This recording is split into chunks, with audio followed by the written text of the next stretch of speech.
I've got this new customer of mine that bought this GTC, and the crazy thing is I've been working on the car and I haven't met the owner yet. But today, someone's coming up to drive this car, and it's not even the owner. It's someone else that I'm going to meet, and they're supposed to be learning about this car and then teaching the owner.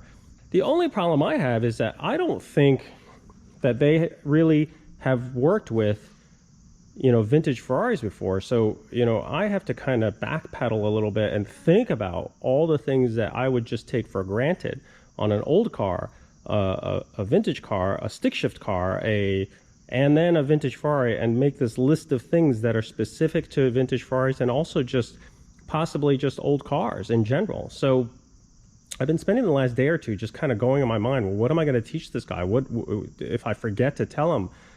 So what I'm going to do here on this GTC is just kind of go over the things just off the top of my mind that I think are important for a GTC, and maybe even will help with just an old car in general. Let's see, where do I start? Well, I think we start with inside the car.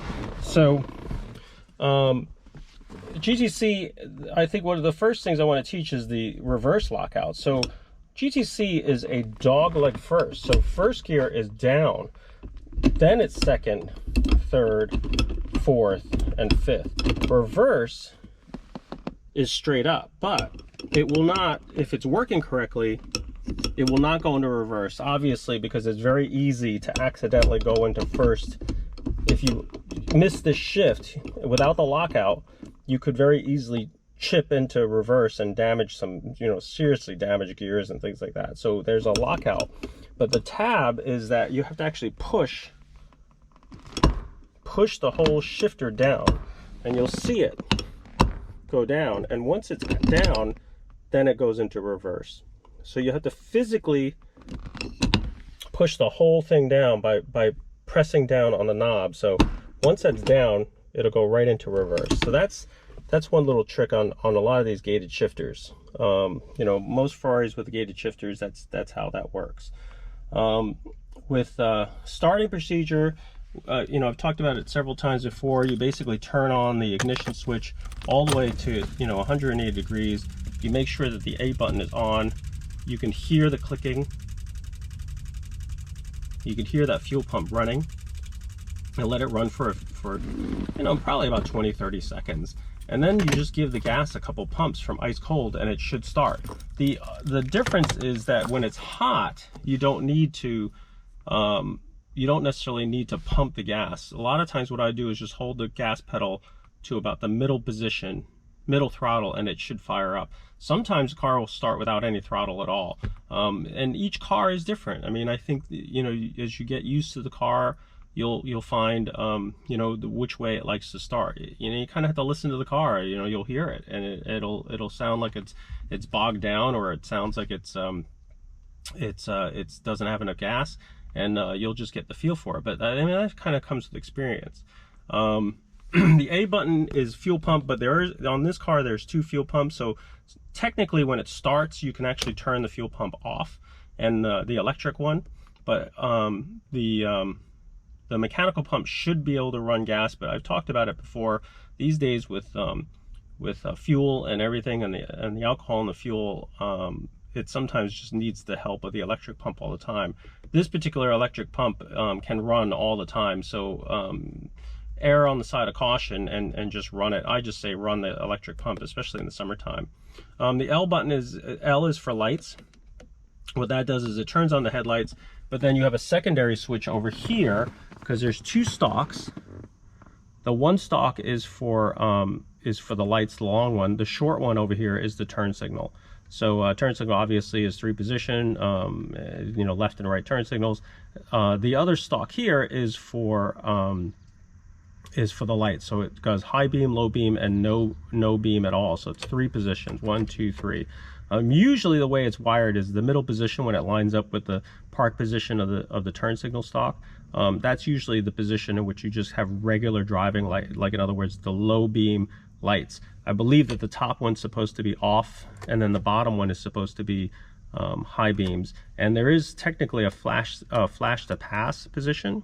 Also, since we're on the topic of these stalks, be really careful on these stalks because they're super fragile. I've had them rebuilt on several cars. It looks like this car has been done, but I always say be really careful.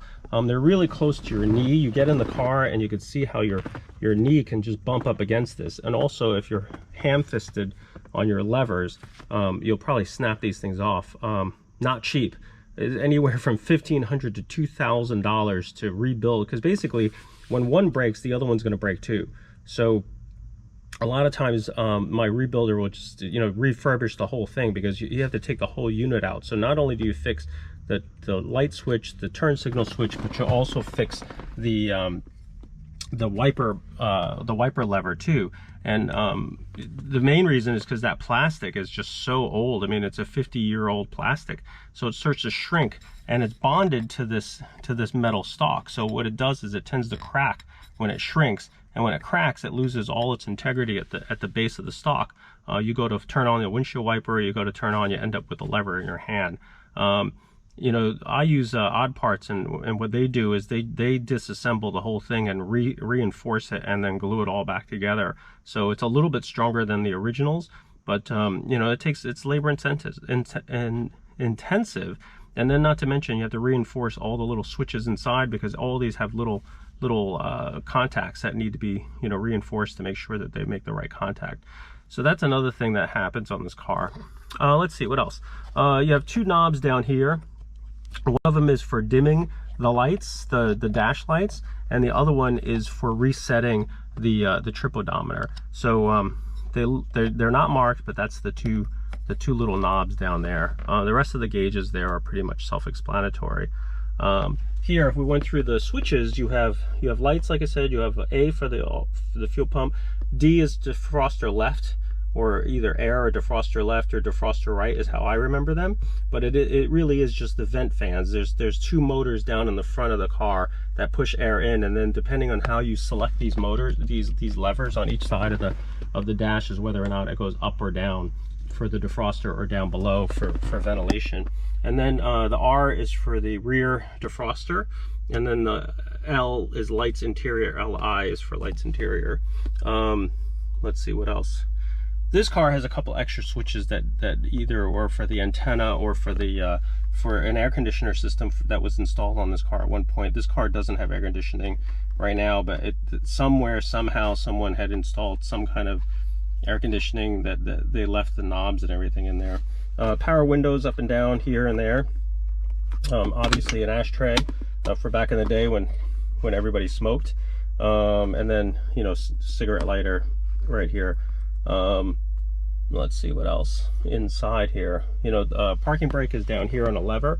You usually won't forget that it's there, because as you pull it out, it'll end up being in your knee when you're driving. So hopefully you'll remember to release it and not drive around with your parking brake on. This is for the vent window knob. We'll open and close the vent window. You can see that. So that opens and closes. And the only other thing inside the car, as we get out again, is the trunk release is here, right by the door on the driver's side. And then the other one is the gas filler release, which is right there, all the way back in the back, and that will pop out here. So it's kind of have to reach in, pull the lever, and there's it pops up the gas door. So just snap that back in. So that's really all you need on a GTC inside the car. On the GTC, there's a hood release right here, so we just kind of pull that and pop the hood. In the engine compartment, you got this hook here that has to be pushed in to release the hood. And then what you have to do is you have to take this prop rod, put it right there, and lean the hood down. So that's how it stays. Just identify a couple parts. Here's the brake booster. Here's your clutch fluid and brake fluid in this car. So those are the reservoirs for fluid. You just want to check usually right about there is fine. This car has some race brake fluid, so it's blue. It's you know, it's not, and then the other stuff they put in there is just is the regular yellow or dot 3 or dot 4 fluid for the clutch. Your oil dipstick is on this side over here. This is your fuel regulator. On GTCs, there's a little air oil separator kind of thing that sits over here. Not all of them have it. 2 oil filters, air filter, carburetors are below. These are the yellow fuel lines, so oftentimes what I tell people is just check to make sure they're not leaking. They're usually pretty good, but occasionally you'll get a leak there. Or underneath here, there'll be like little leaks on the banjo fitting. Just make sure that it's not dripping a ton of fluid or fuel. There's the alternator that's tucked in there. Obviously radiator, and there's the radiator fill, so that's the cap for the radiator. You have distributors, right? So you have 2 distributors, 1, 2, those are the distributor caps, and those are the ignition wires that come out and run down here to the spark plugs. And then down further below that's the heater valve that's in the middle, and then you have 2 coils. On this side, you have your fuse panel.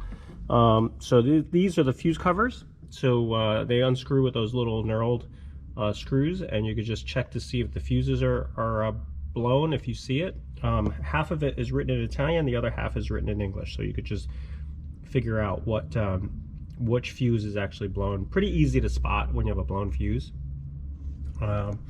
This is the right bank distributors. So Ferrari, the way they label it is that this side on the facing forward, so the right side of the engine, you have 1, 2, 3, 4, 5, 6, which is the front to the back, and then it goes to the back side and runs forward, so that the cylinders would be 7, 8, 9, 10, 11, 12. Not that it really makes that much of a difference, but that's just something to know when you're looking at it. Let's see, there's the chassis number, there's the data plate. Engine number is usually on the left side, on the right side of the engine, way down below, hard to see, but that's where that is. This is the battery, and usually we put a green knob, shut off. You could just shut off the battery and turn everything off. This car doesn't necessarily need to, but it's not bad if it goes into long storage to just turn off the battery to keep it from draining in case something drains. If a door is left ajar and the light is on, it'll run the battery down overnight. Other than that, that's basically it on the engine compartment. So when you close it, you just basically raise it, and that little prop rod will snap back, and then you can just lower it and drop the hood, and it should just catch like that. So that's the quick rundown on this GTC. I'm trying to remember if there's anything else I need to tell a new owner of one of these cars. If you think of anything that I missed, please add it in the comments below. Sometimes I work on these things all the time, drive them all the time, and I kind of forget what someone who's never driven one of these things, what the experience is, and it's like, oh yeah, I forgot to tell you about this, or I forgot to tell you about that. So like I said, if you see something or saw me miss something to give a new owner to a 330 GTC, please comment, and I'd love to hear from you. Thanks for watching.